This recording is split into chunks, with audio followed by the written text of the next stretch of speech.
Shrei Lemadov Chelkenu Baruch Hashem, on a le droit de reprendre le Chok HaEmuna, Chelek Dalet, et on est le 13 Av, Hashem. On continue donc dans le jardin de la foi. On est dans comment gérer la tristesse avec la Emouna. Ouais, travailler et réparer ses midot, ses traits de caractère en réparant sa Emouna. Et on va avoir un trait de caractère, enfin une notion très très importante à travailler, qui est la Hitraskut. La Hitraskut, c'est le renforcement. Une des qualités de l'âme la plus nécessaire dans la vie d'un homme, c'est la qualité du renforcement, d'accord, de l'encouragement. C'est-à-dire quoi? D'être capable, écoutez bien la définition qu'ils donnent leur âme, d'être capable, c'est quoi le renforcement? C'est quoi la Hitraskut? Être capable d'interpréter tout ce que tu traverses dans ta vie d'une manière positive qui va te donner un renforcement pour pouvoir monter encore de niveau. Ouais, ça va être Hitraskut. Voir tout positivement. C'est quoi positivement? Comment je peux monter avec ça? Pas je me la farnienne, je suis tranquille, c'est bon. Non. Comment je peux interpréter ce qui s'est passé maintenant d'une manière positive qui va me permettre de monter. D'accord? Et ça, de ça, on a des exemples à l'infini de nos avot Akdoshim, de tous les salikim qui ont traversé des brisures, des difficultés, des choses très très difficiles dans leur vie, et que quand ils ont su se renforcer, ça a fait germer pour eux une délivrance extraordinaire. Grâce à quoi? Grâce à leur émouna que tout était pour le bien. Et c'est sûr que si jamais ils n'avaient pas ce travail-là de renforcement, de hitraskut, ils n'auraient jamais pu tenir les épreuves qu'ils ont tenues. Et ils seraient tombés, Chad Shalom, ils auraient dégringolé, ils ne seraient jamais devenus les tzadikim que l'on a dans l'histoire du Ham Israël. Maintenant, on prend l'exemple très, très révélateur de Yosef Hatzadik. Que c'est Baruch Hashem. Ça là aujourd'hui à Yosef Hatzadik. Je viens de me tilter. Baruch Hashem, Ashreinu, Matov Chelkenu. On parle de Yosef Hatzadik le jour de Saïla et Siman Tov, sans faire exprès. Jusqu'à 17 ans, Yosef Hatzadik, c'était un enfant gâté. Il avait son papa Yaakov, qui était le préféré de tous ses enfants, Ken. Et pitom, il y a un renversement total dans sa vie. Il tombe dans une série de souffrances, mamash, du jamais vu. Des souffrances qui lui viennent de manière très subite. Il ne s'y attend pas du tout. Il ne s'est pas préparé à ça, Yosef Hatzadik. C'est sûr qu'il avait d'autres projets dans la vie. Il avait prévu d'autres choses pour le lendemain de ce qui s'est passé le jour où on l'a vendu. Il n'avait jamais imaginé un truc pareil. Il n'a jamais imaginé qu'on allait le vendre en tant qu'esclave, qu'il allait avoir des épreuves très difficiles, qu'il allait être esclave, après rencontrer la femme de Potiphar qui va le séduire pendant 1 an, qui va essayer de le soumettre pour aller avec elle, Ken, qu'on va le rentrer en prison pendant 12 ans, sans savoir si un jour il va sortir de là-bas. C'est sûr que c'est pas sadique. Il aurait préféré, comme chacun d'entre nous, que sa vie elle suive son cours, que le programme il soit un programme normal, d'être père de maison, d'étudier la Torah, de se marier, de Bigdusha ou Tahara, d'avoir des enfants, de les faire grandir sur les genoux de Yaakov Avinu. Mais Hachem, il avait voulu autrement pour Yosef Hatzadik. Et Yosef, et c'est ça ce qu'on va apprendre, les amis, il a accepté ça avec amour, avec émouna, que tout est pour le bien. Mamash, on doit savoir que lorsque la Torah nous raconte des exemples de tzadikim particulièrement, et ben c'est pour nous enseigner à nous des leçons de vie. Lorsqu'on lit la Torah et qu'on voit les épreuves qu'a traversé Yosef Hatzadik, chacun il doit s'arrêter et imaginer avec ses yeux de son intelligence, il doit imaginer dans sa tête, te mettre à la place véritablement de Yosef. Et te mettre dans sa place et dans sa peau et te dire, mais qu'est-ce qu'il ressentait Yosef? Comment il a vécu les choses? Comment il a vécu ça dans sa chair? Yosef, il n'avait pas du tout une seule instant, une idée. Il n'avait pas aucune idée combien de temps il va rester en prison. Pas comme aujourd'hui, tu rentres, tu sais combien de temps. Pas du tout, c'est l'Égypte. C'est là-bas, tu es parti pour mourir, c'est fini. Tu rentres là-bas, tu sors plus là-bas. Okay. Peut-être qu'il va rester là-bas toute sa vie en prison. Très loin de pouvoir, d'être très loin de sa famille, de ces gens, des gens qui le connaissent, Ken, sans aucun amour, sans aucune affection, sans aucune ambition de progresser dans la vie. Comment je vais progresser dans la prison? Ken, comme chacun l'aurait voulu, faire une parnassa, quelqu'un va avoir au moins une parnassa dans sa vie. Rien. Ni je peux me marier, ni je peux amener des enfants, ni je peux acheter une maison. Il n'a rien. Tout est bloqué. Je suis en prison. 17 ans vendu, 1 an après en prison. Étudier la Torah, je ne peux pas. C'est un endroit qui est tout sale. Un endroit qui ne permet pas d'étudier la Torah. Même servir Hachem comme je voudrais, je ne peux pas. Et donc, c'est sûr que Yosef Hatzadik, c'est impossible d'imaginer autrement. Yosef Hatzadik, il a dû avoir des pensées qui l'ont traversé, qui ont essayé de l'accabler, qui ont essayé de le désespérer, qui ont essayé de le déprimer, de l'attrister, de s'en vouloir, d'en vouloir à Hachem, d'en vouloir à ses frères, d'en vouloir au monde entier. Comme n'importe qui est dans une telle épreuve comme ça, surtout qui ne comprend rien. Et toutes ces épreuves en même temps. Pas genre tout en même temps. Si Yosef a dit qu'il n'avait pas cette qualité qu'on est en train d'entreapercevoir, qui s'appelle la Yitraskout, le renforcement, de voir tout positivement, comment s'élever de là où je suis, qu'il n'avait pas cette émouna pshuta, cette émouna simple, que tout est pour le bien, malgré tout ce que la réalité, elle lui montrait le contraire, que sa réalité, c'est quoi en fait? C'est très mauvais ce que je vis. C'est la pire des choses que je vis. C'est le mal absolu ce que je suis en train de vivre. Ken, si jamais il n'avait pas jeté son intelligence, son raisonnement, Ken, sans essayer de comprendre quoi que ce soit, qu'est-ce qu'il aurait fait? Il aurait fait ce que tout le monde fait. Quand quelque chose qui ne va pas dans ta vie, qu'est-ce que tu fais? Tu es brisé, tu n'es pas bien, tu es amer, tu râles, tu pleurniches, Ken. Et tu réfléchis à cause de qui tu es là, et tu en veux aux personnes qui t'ont voulu ça, etc. Et tu as de la haine envers les gens qui t'ont amené à cette situation, et tu en veux. L'autre, il en veut à ses parents, l'autre, il en veut à sa femme, l'autre, il en veut à son mari. Et il pleure sur ce qu'il est en train de traverser. Ce que le Youssef il aurait fait s'il n'avait pas les Traskout. Il serait rempli de mauvaises pensées sur Hachem, Chad Shalom. Ken. Et il serait dit, tout naturellement, j'ai raison. C'est quoi ça? Qu'est-ce qu'on m'a fait? Je suis tzaddik. Je suis tzaddik. Qu'est-ce que j'ai fauté? C'est quoi mon péché? En plus, j'ai surmonté, je viens de surmonter l'épreuve la plus difficile avec la femme de Potiphar, à l'âge de 17 ans, une femme qui me séduit pendant 1 an, avec tous les arguments et toutes les beautés pour essayer de me faire attraper, je tiens. C'est ça ma récompense. On me jette en prison. Imaginez-vous. Imaginez-vous comment on a à des milliards d'années-lumière, comment on a des milliards d'années-lumière de pouvoir tenir un tant soit peu l'épreuve de Yosef Tzadik. C'est ça ma récompense, on me jette en prison. C'est ça la Torah. C'est ça les mérites de la Torah. Comment servir Hachem dans de telles épreuves? Comment je veux maintenant, Hachem, il veut que j'étudie la Torah ici? Avec tous ces goïms, ces sorciers qui étaient là-bas, enfermés là-bas, des gens vraiment d'une décadence terrible. Loin de ma famille, dans un endroit tamé, impur. Il n'y a même pas un petit air de Gdoucha, de judaïsme, rien. Qu'est-ce qui va se passer avec moi où je suis tombé à Kadosh Baruch Hu? En fait, Hachem, il veut me terminer. Hachem, il me haït. Hachem, il me déteste. Je ne vois rien pour lui. A priori, aux yeux d'Hachem, je suis un rachat gamour. Je n'ai pas de réparation. Hachem ne me supporte pas. Il a décidé de me punir, de me finir. Il est dégoûté de moi. Alors peut-être qu'il vaut mieux que je me suicide. Imaginez-vous quand même. Je sais pas, c'est terrible quoi. Il n'a rien pour se conforter, moi, Youssef. Il n'a rien pour comprendre un petit peu ce qu'il traverse. Même pas un ami, il n'a rien. Ou bien, Nagui, ce n'est pas ses pensées qu'il aurait contre Hachem. Il aurait des pensées d'autoculpabilité, de se dire, de se persécuter soi-même, de s'en vouloir, de se dire c'est à cause de moi, j'ai dû faire des choses graves, etc. Il aurait pu arriver à une dépression, une tristesse très profonde. Ce que chacun a quand il a un petit problème dans la vie. D'accord? Mais Yosef Hatzadik, il s'est renforcé, Yosef Hatzadik. Il a jeté sa tête.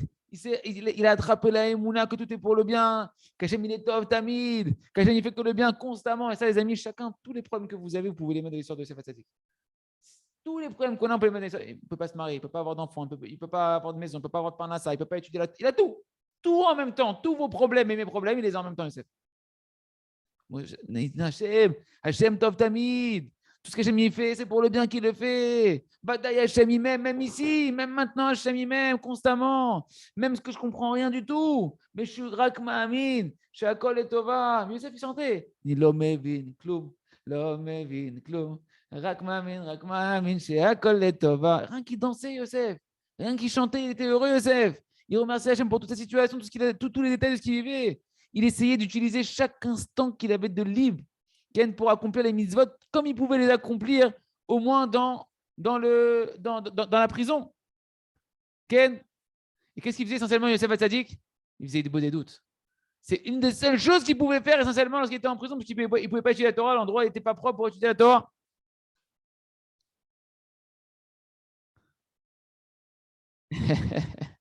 Et les amis, il y a deux pérouchim. Pourquoi Yosef il a réussi tout ce qu'il entreprenait en Égypte? Pourquoi il a réussi lorsqu'il était en prison? Parce qu'en prison, il a réussi. Il est devenu le top de la prison, le numéro 1 de la prison. Il y a un Midrash Rabbah qu'il faut tous aller voir une fois dans sa vie. D'accord? Piska Vav, là-bas, c'est marqué, non, 86, 6 ou 86, à vérifier. Ken. C'est marqué là-bas, Vaï Hachem et Yosef, Vaïa Ish Masliach. Et Hachem, il était tout le temps avec Yosef. Et Yosef, c'était, comme le sidour que tout le monde a des Tunisiens, Ish Masliach. Un homme qui réussit. Il réussit tout. Tu le mets en Égypte, il réussit. Tu le mets dans la prison, il réussit. Il réussit. Et Rabbi Berachia, Hachem me fait éclairer maintenant, qu'on peut dire c'est Berach il bénit Hachem. C'est son nom, hein, c'est celui qui parle dans le Midrash sur Yosef. Mais c'est pas mal, son nom, il est matim à ce qu'il dit dans le Midrash. Qu'est-ce qu'il dit? Il dit Amar, c'est quoi qui est un Ish Masliar? Ça, c'est un chidouche que j'ai entendu nulle part, c'est chez le Ravarouche et ses maîtres. Gvar Kafiz, c'était un homme qui bondissait. Quoi qui bondissait? Ish Masliar, un homme qui réussit, c'est un homme qui bondit. Mama Kesher. Piroucho, il dit là-bas, c'est quoi? Mais Fazez, Yosef, il est tout le temps en train de danser. Il est des saltos en prison. Il est en train de faire des cabrioles en prison comme David Ameler quand il est rentré dans l'Echal. Il dansait dans la prison, Yosef. Il dansait dans la prison. Il était heureux de sa part dans la prison, Yosef. Et comme ça, il a mérité que Hachem était avec lui. Il a réussi dans tout ce qu'il faisait parce qu'il dansait dans toutes les situations. Et tu as vu le tableau de Yosef? La dépression totale. Tu n'as jamais vu un homme, une vie ratée comme Yosef jusqu'à présent. Ken. Et Rashi, il explique un autre verset, que partout il était en train de parler avec Kadosh Baruch Hu, il avait le nom d'Hachem qui était courant dans sa bouche. C'est-à-dire que sur chaque chose qui se passait dans sa vie, il disait Bézat Hachem. Ce qu'Hachem il veut, Bézat Hachem. Si Hachem il veut, Ken. Et c'est pourquoi Hachem il l'a aidé.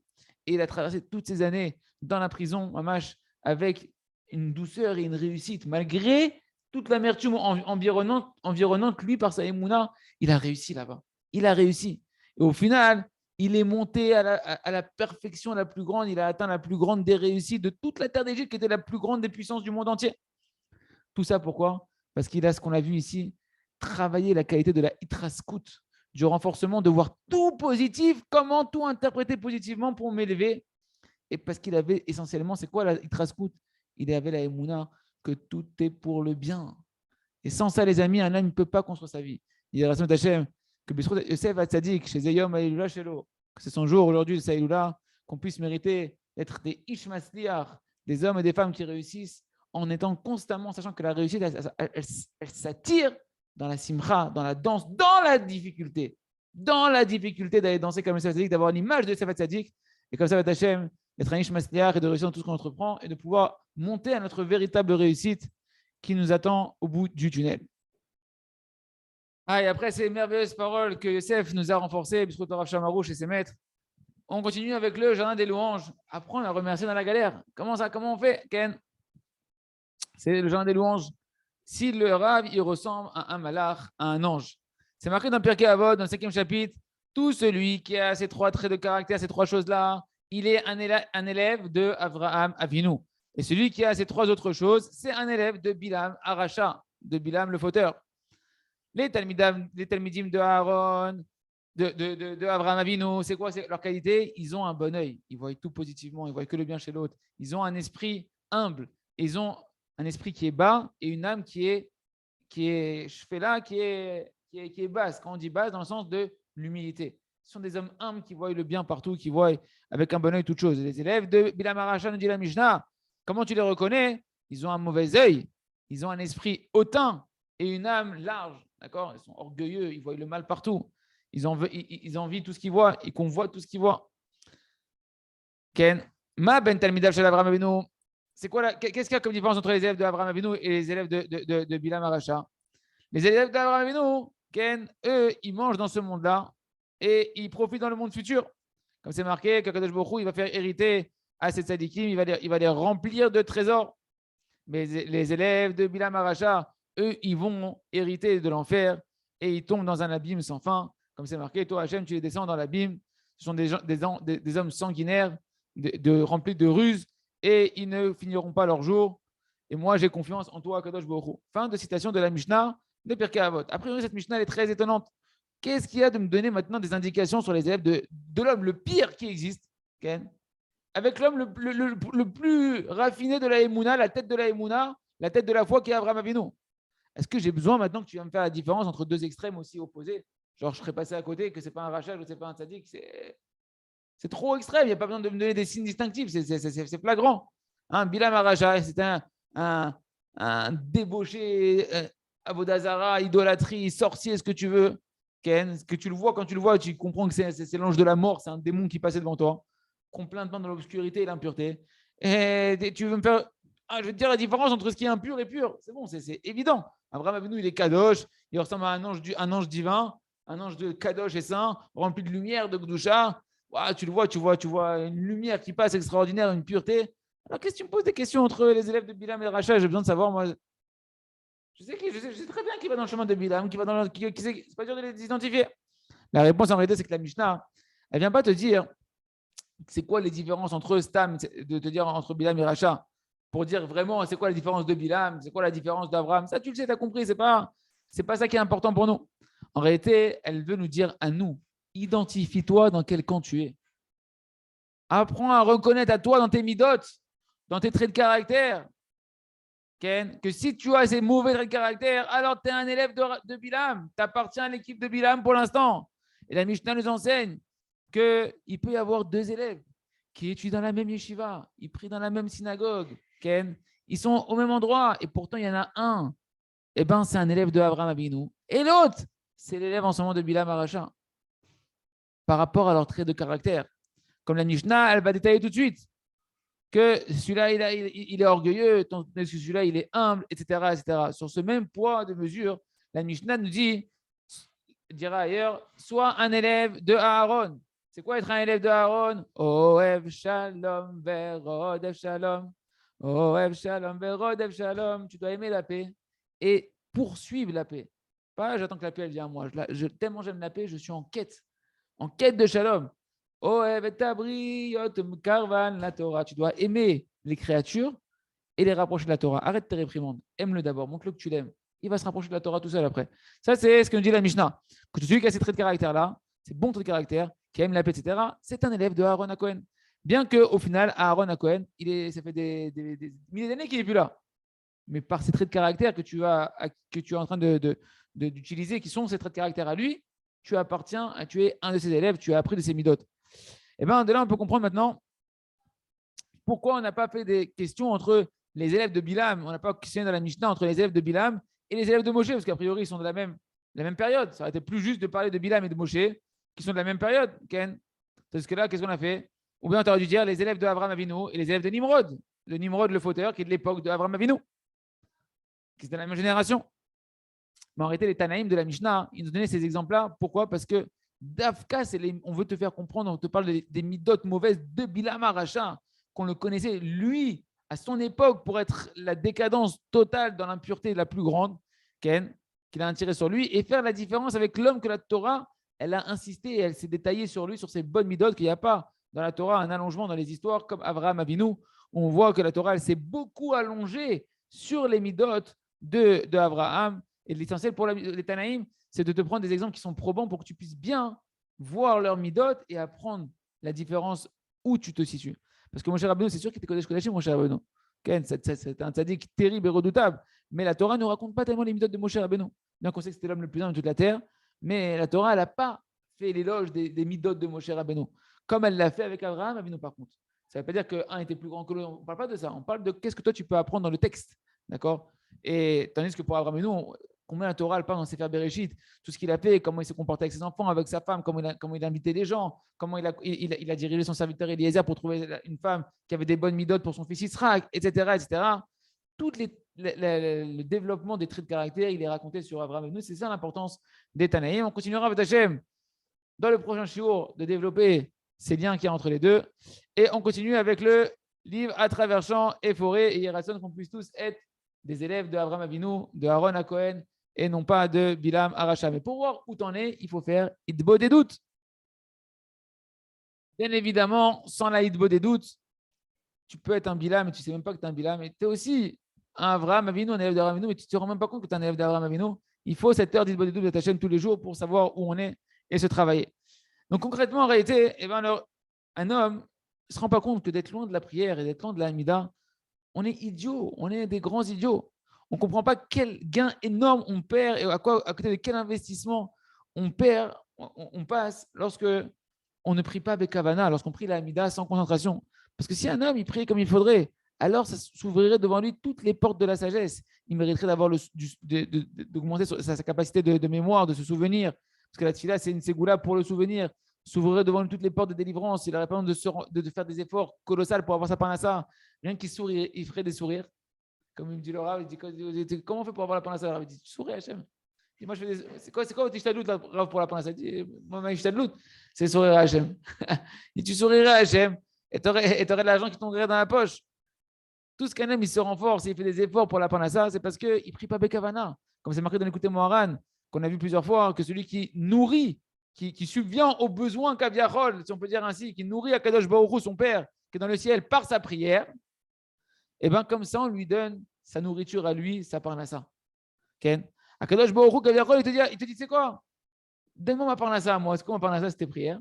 Moi, je te donne ta parnassa. Ken. Au lieu de passer des efforts comme ça, de courir 8 heures au travail, 9 heures au travail, sans parler de ceux qui font des heures sup, que quand ils rentrent à la maison, ils continuent sur l'ordinateur, etc., des heures supplémentaires. Au lieu de faire ça, tiens-toi dans la prière, prie Bekavana, et la vie elle va être beaucoup plus facile. Hachem va t'organiser, t'inquiète pas, l'argent va venir plus facilement. Mais si Bakala, avec des causes faciles, comme on a déjà expliqué, Ken. Ça, c'est pour la prière. Maintenant, si tu me parles du zivoug, le zivoug d'un homme, trouver sa femme, d'avoir le shlom bayit, ça dépend aussi de la prière. Comme c'est marqué dans la même Torah de l'écouter Moharan, où là-bas, c'est marqué que les Bnei Israël, par leur tfila, par leur prière qu'ils font, ils entraînent une union intime entre Akadosh Baruch Hu et la dimension féminine qui va être la shrina, la présence d'Hachem ou la collectivité des âmes d'Am Israël.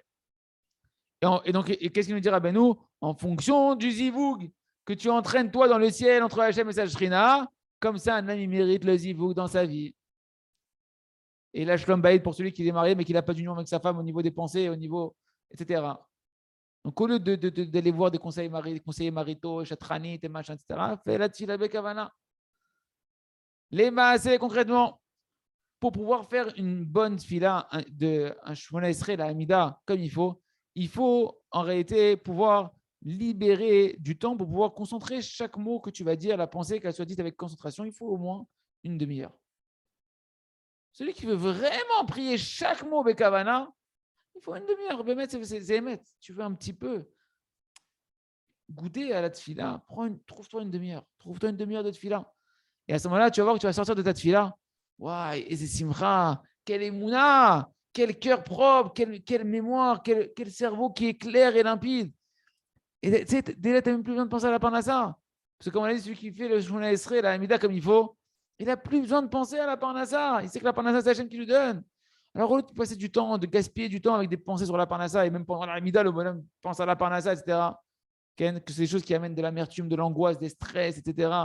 Au lieu d'aller tourner et de passer du lever du soleil jusqu'au coucher de l'âme, hein, jusqu'à que le bonhomme va mourir, il est en train de quoi sa parnassa, son gagne-pain, eh bien, investis du temps à faire la Hamida avec Havana. Et tu vas mériter d'avoir ton zivouk, d'avoir Shlom Bayit, d'avoir des perceptions de la Torah qui vont s'ouvrir à toi, d'avoir de la parnassa qui va venir Béchéfa facilement. Hachem nous a donné un tel cadeau. On a 3 moments dans la journée où tu peux tenir Betfila devant lui avec concentration. Alors essaie d'en attraper au moins une dans la journée, chez Harit ou Mindra ou Arvit, où là-bas tu dis celle-là je la fais longuement, celle-là je la fais avec Kavana. Où tu vas courir? Où tu vas courir? Toutes les choses pour lesquelles tu as l'impression que tu as besoin de courir, il faut que je me déconnecte maintenant de la tfila pour aller faire ci, pour aller faire ça, etc. En réalité, c'est la raison pour laquelle tu devrais rester dans la mida. Parce que ce qui te perturbe, la solution, c'est Hachem qui peut te la donner. C'est où? C'est dans la tfila. Tu te cours pourquoi? Pour la parnassa, pour ton rendez-vous, pour ouvrir ta boutique, ouvrir ta société, ton machin. On t'a déjà expliqué qu'en fonction de comment tu pries, comme ça sera ta parnassa. Ken, c'est pourquoi en réalité, la logique, elle veut que si un homme il a des problèmes de parnassa, des soucis d'argent, eh ben, il doit au contraire pas écourter la prière, allonger la prière et pas le contraire. Et comme ça, pour tous les soucis, les tracas de la vie d'un homme, que en réalité, c'est tes soucis devraient être en réalité la plus grande cause et motivation d'allonger tes prières et non pas de raccourcir tes prières. Ken, de tous les problèmes que tu as, Ken, si tu veux t'en débarrasser, eh ben, tu dois investir du temps dans la prière. Et on ne parle pas ici de s'investir des heures dans la Hamida. Tu parles ça, 30 minutes. 30 minutes. Tu as un mine que tu n'es pas là en train de faire du cinéma avec Hachem. Tu as un mine que là, tu es en train de prier, que tu espères vraiment Hachem. Tu as un mine que vraiment c'est Hachem, il n'y a que lui qui peut t'aider. Parce que quand tu dis, oh, j'ai pas le temps. En fait, tu fais quoi en fait devant Hachem là? Tu demandes la parole à ça pourquoi Hachem? Pourquoi tu demandes la santé à Hachem? Tu as des problèmes de santé, pourquoi tu pars comme si tu n'as pas le temps avec Hachem? Tu as une autre solution pour ta santé? Tu as une autre solution pour ton argent? Ah, c'est un mine que ça. Tiens, rétigné un petit peu, sois sérieux, 30 minutes. Et montre à Hachem que, oui, Hachem, je crois qu'il n'y a que toi qui peux solutionner mes problèmes. Je ne suis pas en train de faire ici du cinéma. Kipchuto. Parce que sinon, tu fais du cinéma. Et Ratzon et Hachem, qu'on puisse, avec ces paroles, se renforcer, Hachem, faire notre de tous les jours et attraper au moins une demi-heure de Hamida par jour dans une des Hamidot où là-bas, eh ben, on met vraiment notre cœur et nos soucis devant Hachem pour pouvoir avoir la Emouna qui a Hachem qui peut combler nos manques. Au Hachem, on a le trou de continuer donc maintenant le jardin de la sagesse. On rentre dans les mots de Rabbi Nachman du conte, du sage et du simple. Et malgré tout, Ken, vu que le ministre, qui est le simple, qui est devenu maintenant plus un simple homme, qui est le premier ministre du pays, eh ben, vu qu'il le connaissait depuis longtemps, qu'ils ont une grande amitié, il a ordonné à ce qu'on lui amène maintenant, cette fois-ci, pour lui, des habits. Parce qu'il ressemble à un mendiant maintenant, le Chacham. Il s'est décadé, notre sage de notre histoire. Et il a demandé à ce qu'on l'amène à manger avec lui. Regardez ici que comment le Tam, eh ben, Rabbi Aaron nous montre qu'il accomplit la lacha dans toute sa splendeur. Que c'est marqué qu'un pauvre, il faut lui subvenir à la tzedaka, il faut donner la tzedaka en fonction de ce qu'il avait l'habitude. Tu ne peux pas donner à quelqu'un qui avait un niveau de vie comme ça, la tzedaka comme quelqu'un qui a toujours été un mendiant. Ce n'est pas le niveau de la tzedaka de la halacha. La halacha, elle fait que la chaîne, il se soucie de l'honneur d'un homme, que tu dois lui donner la tzedaka en fonction de son habitude de vie, pour garder l'honneur de la personne. Et on voit ici clairement que le Tam, il aurait pu le jeter. Il aurait pu, c'est bon. Regarde comment tu parles sur le Baal Shem, comment tu renies le roi, etc. Non, on voit malgré tout, que malgré toutes les bêtises qu'il avait dans la tête, le Chacham, eh ben, le Tam nous dévoile ces traits de caractère qu'un homme il doit avoir, qui se souvient de comment, à l'époque, le Chacham, il avait de la grandeur, comment on l'honorait avant, comment il avait un statut, etc. Bien qu'aujourd'hui, il n'y en a plus du tout. Il n'y a même pas de souvenir de ce qu'il était, le Chacham. On continue le conte de Rabbi Nachman. Et voilà comment pendant qu'ils étaient en train de manger, ils se sont mis à parler ensemble. Et le Chacham, il a commencé à dévoiler un peu toujours sa philosophie dans laquelle il est perdu. Qu'il n'y a pas de roi, que le roi n'existe pas, etc. Et là, le Tam, qui est le Premier ministre, se met à le gronder. Il dit, mais qu'est-ce que tu racontes? Moi-même, j'ai vu le roi. Je l'ai vu, parce que j'ai l'impression les autres, ils ne l'ont pas vu. Non, je ne l'ai pas vu. Je travaille pour lui, on m'a donné les lettres. Je l'ai vu, moi, il dit le ministre, j'ai vu le roi, qu'est-ce que tu veux chez moi? Et là, on voit que Hamat Tmimuto, tellement il a une intégrité, une grande joie, il est arrivé, le Tam, à un niveau extraordinaire qui voit le roi les yeux dans les yeux. Parce que c'est Emouna, on parle d'Hachem. C'est Emouna, elle est tellement grande qu'il voit Hachem, mamash, c'est qu'il voit Hachem dans sa vie.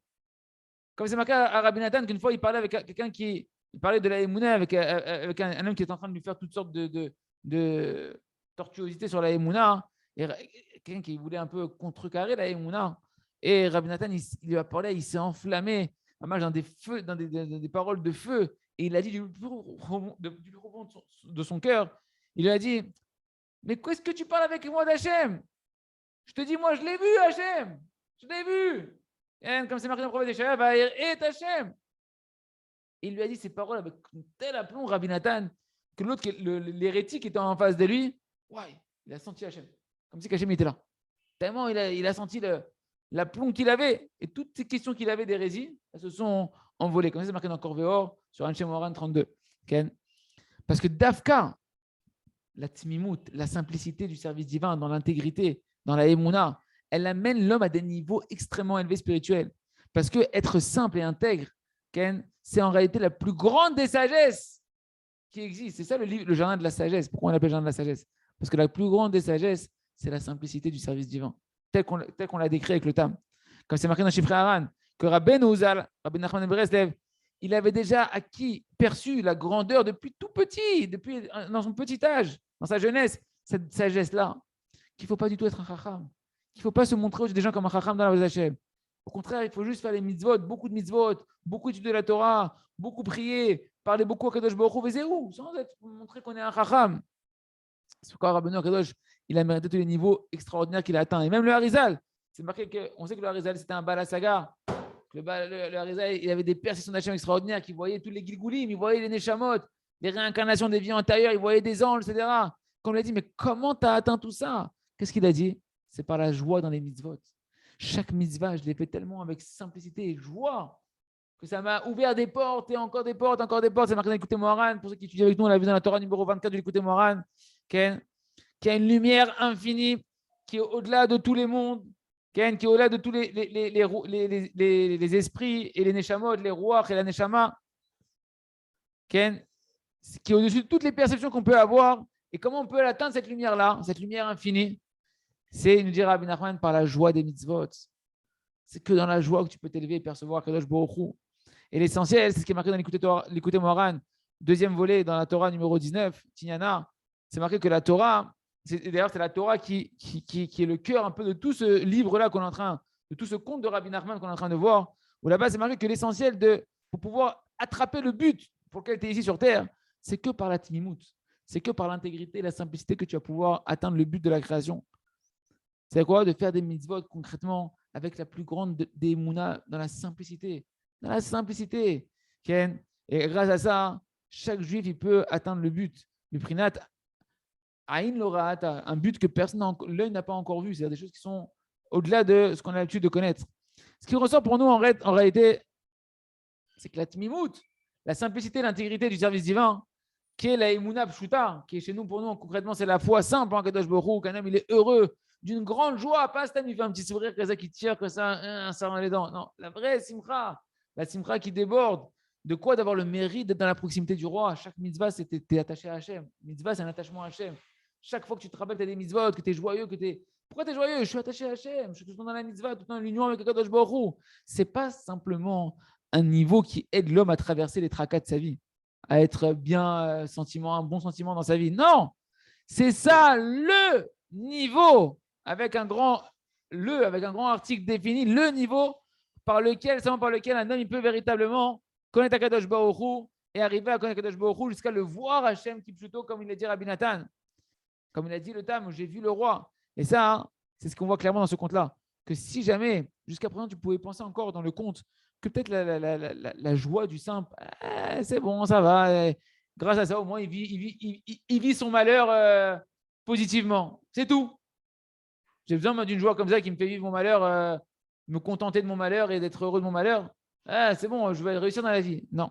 Rabbi Nachman, là, il nous montre dans le conte que cette joie-là qu'il avait depuis le début où tu avais l'impression que c'était un pauvre misérable, c'est elle qui l'a amené, seulement elle qui l'a amené à la véritable réussite, à sa véritable grandeur, que maintenant il est joyeux, même dans la réussite, comme il était joyeux dans ce que nous on appelle le fait d'avoir raté. Ken. Et ça, les amis, c'est ce que chacun d'entre nous, on peut arriver, que par la joie du service divin et la simplicité d'Aïmouna, on peut arriver à dire que moi, je vois Hachem. Tous les jours, je vois la main d'Hachem. Tous les jours, je vois les illusions d'Hachem. Les rations chez Neskel et Kolzé, qu'on puisse être tamim dans le service d'Akadosh Baruch Hu. Et on continue tout de suite avec le Sefer.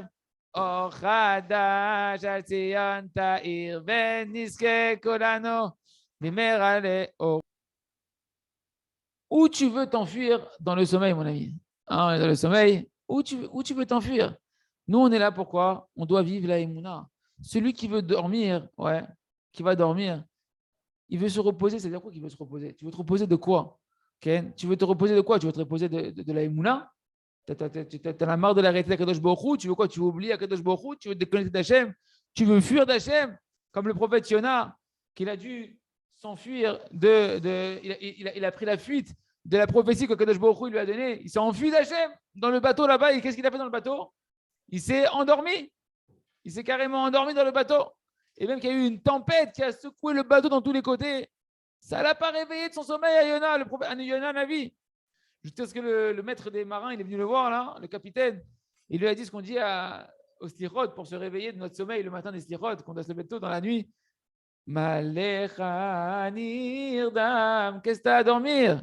Kunkera el elokecha, lève-toi et va appeler ton Dieu.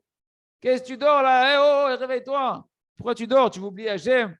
Quand même, comme un homme qui est déprimé, quand il est déprimé, qu'est-ce qu'il fait? Il dort beaucoup. Les dépressifs, ils dorment beaucoup. Pourquoi? Parce qu'ils veulent fuir la réalité. Un homme qui veut aller dormir maintenant, chacun qui veut aller dormir, il veut quoi? Tu veux fuir ta réalité?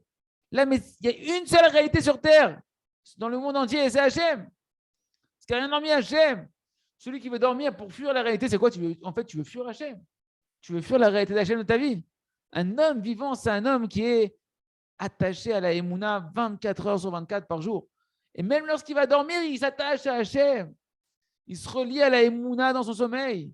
C'est pourquoi au moment où tu t'allonges sur ton lit, c'est un terrible travail, ce qu'on est en train de voir. C'est normal, c'est un travail. C'est pour ça qu'on apprend à prier sur ça essentiellement. Il faut au moment où tu vas dormir, même si tu n'es fatigué, il va falloir maintenant désirer au moment d'aller dormir énormément de mériter la Emouna et ne pas laisser la volonté du sommeil rentrer à l'intérieur de toi, dans ton cœur. On ne dit pas que tu ne vas pas dormir. On dit que la volonté, qu'est-ce que tu veux quand tu es sur le lit? que ton cœur, il doit être rempli d'une seule volonté. Je veux avoir foi en toi, Hachem. Je veux maintenant, quand je vais m'endormir, que mon âme, elle parte vers toi pour se relier à toi, Ribono Shel Olam. Je te confie maintenant, comme on dit dans les versets de Shema Israël à la Mita, je te confie mon âme dans tes mains, Kadosh Baruch Hu. C'est ça le but du sommeil. Ken, et que tu me la ramènes renouvelée avec de nouvelles forces de Emouna qui soient renouvelées très très fort. Quand un homme il sait ça, alors maintenant il doit se préparer au moment où il va dormir. Ken, au moment où il se met sur le lit, Mamash, il doit supplier à Kadosh Baruch Hu. Il doit avoir des volontés que Kadosh Baruch Hu, il renouvelle sa Emouna, qu'il renouvelle ses facultés de son cerveau de pouvoir connaître Hachem. Parce que si tu veux dormir, ça veut dire encore une fois que tu veux complètement retirer tes facultés spirituelles de connaître Kadosh Baruch Hu. Parce que le sommeil, c'est une istalkut amochin, c'est un retrait de la conscience. C'est une phase d'inconscience, le sommeil. C'est ce qu'on appelle en réalité, si tu veux dormir, c'est qu'en fait, tu dénigres la conscience. Ken, tu veux perdre toute ta volonté de la sainteté.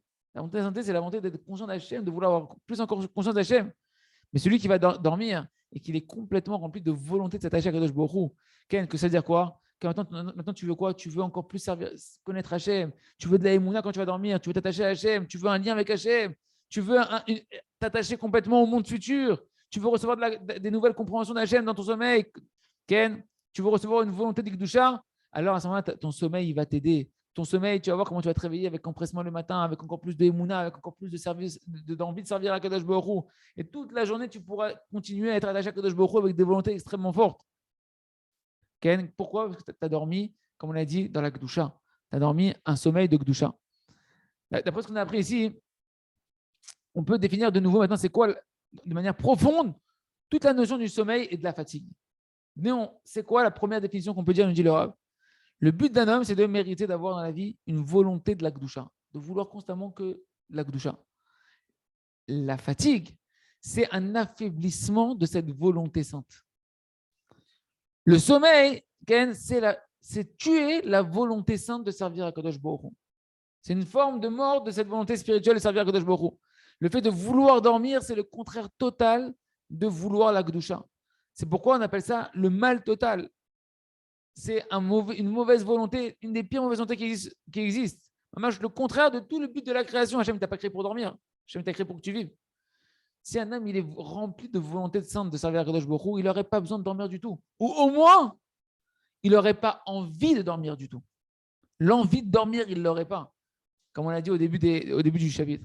Deuxième définition, c'est que le but d'un homme, c'est de mériter la Emouna. Et la Emouna, ce n'est pas simplement, comme on l'a dit plusieurs fois, de croire qu'il y a un créateur dans le monde. Ça, c'est juste qu'il y a un créateur, ça n'a pas d'incidence tellement dans ta vie. La Emouna Shlema, c'est que lorsqu'un homme il arrive au fait où il voit, il sent Hachem chaque seconde de sa vie. Donc la Emouna Shlema, c'est quoi? La foi totale, c'est quoi? C'est un attachement total à Hachem Yitbarach. Et dès que je me détache dans ma conscience d'Hachem, chaque oubli d'Hachem, c'est un détachement de la source de la vie qui est Kadosh Baruch Hu. Et donc, ça me rend fatigué. Ça me rend, je suis plus connecté. Je suis plus branché à la vie. Tout ce qui va engendrer un Esser Hadat, un oubli d'Akadosh Baruch Hu, c'est une mort spirituelle, c'est un sommeil spirituel. Et c'est quelque chose de terrible. Si un homme était constamment attaché à Akadosh Baruch Hu et qui ne se détachait jamais d'Akadosh Baruch Hu, ne serait-ce qu'un seul instant, il n'aurait pas besoin de dormir du tout. Maximum, il aurait dormi quelques minutes par jour parce qu'il y a une réparation, il y a une utilité spirituelle dans le sommeil qu'un homme il doit inclure dans la Emouna, s'attacher à Hachem de manière totale par le sommeil, parce que le sommeil, c'est celui qui s'est connecté à Hachem dans le sommeil vraiment, il n'y a plus rien qui le dérange, il est connecté. Donc c'est une forme d'attachement très très forte, le sommeil, pour celui qui sait l'attraper. Hormis ça, on n'aurait pas besoin de dormir.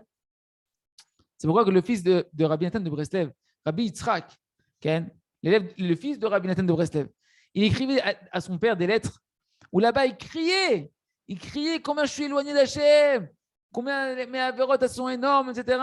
Le fameux livre qu'on appelle Alim Litrouva. Et son père, il lui a écrit des lettres de renforcement dans ce livre-là, que jusqu'à aujourd'hui, c'est le plus grand livre de renforcement qui existe au monde. Celui qui lit ce livre-là, tu pourrais penser quoi maintenant, mais Rabbi Yitzhak, pourquoi il crie comme ça? Quoi, il a transgressé autant la Torah? On dirait que c'est un fauteur, on dirait qu'il est en 2022, qu'il a fait les pires avérotes de la Torah, qu'il a transgressé le Shabbat, qu'il a mangé pas cachère, qu'il a vu des choses qu'il ne fallait pas voir. Pourquoi il est autant brisé? Oh, Kertov, pourquoi il est autant brisé? C'était un homme cachère. Qu'est-ce qui lui est arrivé à Rabbi Yitzhak? et Rabbi Nachman Mitsherin, qui était un des plus grands élèves de Rabbi Nathan de Breslev, qui était un Talmid Chacham Atzum en lui-même. Et c'est lui qui a fait le travail de prendre toutes les réponses qu'il a fait Rabbi Nathan à son fils pour le renforcer et de compiler le livre de Alim Litroufa. Et le Rav de Sherin, il connaissait très bien Rabbi Yitzhak, le fils de Rabbi Nathan qui est en train de crier sur ses avérots, etc. Il le connaissait personnellement. Et il savait en réalité qu'est-ce qui se cachait derrière les lettres qu'il écrivait à son père. C'est pourquoi il écrit dans l'introduction de Alim Litroufa, de ce livre-là, d'échange de lettres entre Rabbi Nathan et son fils. Il écrit un petit peu là-bas les louanges de Rabbi Yitzhak, que c'était un homme intègre, droit, qui était Hamash, qui s'occupait du service d'Hachem de manière extraordinaire, qui avait sa propre parnassa pour subvenir à ses propres besoins, qui avait des midot tovot, des très bons traits de caractère. Si c'est comme ça, alors pourquoi il écrit comme ça dans ses lettres, Rabbi Yitzhak, à son père? On dirait que c'est un qui fait des avérotes terribles. Pourquoi tu cries dans tes lettres que pour que ton père il te renforce? Il explique en réalité, il était tellement tzaddik, Rabbi Yitzhak, il avait tellement une intégrité qui était énorme, qu'il s'affolait au point de crier de chaque petite pensée où il se déconnectait d'Hachem. Ce qu'il dit là-bas, tu as l'impression qu'on parle de toi avec ta avérote. Ouais.